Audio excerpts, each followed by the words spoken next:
Balaji writes in, I'm very close to retirement and want to invest in the first 5 years expenses in debt fund. But because of the recent, which we just addressed, ILNFS episode, another stress in the bonds, I'm extremely scared. What should I do? If he has heard and seen what you mentioned, but if you still want to reiterate, it would be nice. No, I would say that, yes, you should be scared and understandably so. But don't be too scared so that you are deprived of the great opportunity which these funds present.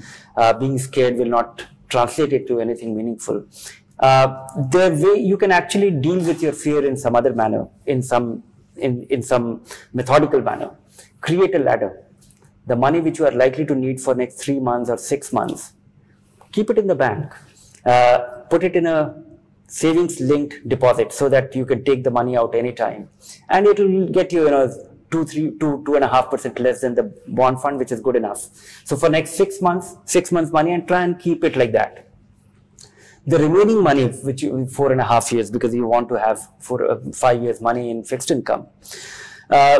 Remaining money, don't tone your expectations.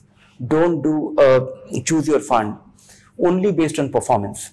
Look at the fund which is not necessarily the best performing fund, because the best performing fund might get you, 9.5%, and a stodgy, relatively safer, not so aggressive fund, a conservative fund, will be getting, something like 8.75%, and that is good enough. So look at the quality of the portfolio, look at some of our recommendations, look at some of the selections. At Value Search Online, you'll get reviews of those funds which are generally and consistently focused or invested only in highest rated bond funds.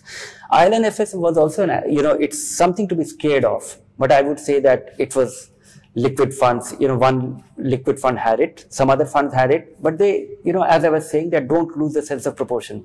It was 1 to 1.5% exposure, and I don't think it is written off. If side pocketing rule, in light of the side pocketing rules, even that money, if something of that kind happens today or from here on, that money will also be recovered. So don't get greedy with your fixed income investment. Don't try to maximize your return. Be only in ultra short term and short term bond fund. Create this ladder of 3 segments of your bond fund. First 6 months, keep it in a deposit linked to your savings account. Next, the money which you are likely to need for the next 1.5 years, that money put it in ultra short term bond fund, and remaining money maybe in more consistent, steady, high quality, short term bond fund, and that is it. Don't get into the credit fund. Don't get into the dynamic bond fund. Sometimes it might look like you have missed an opportunity, or you could have earned 0.5% more, but don't get distracted by your need for safety.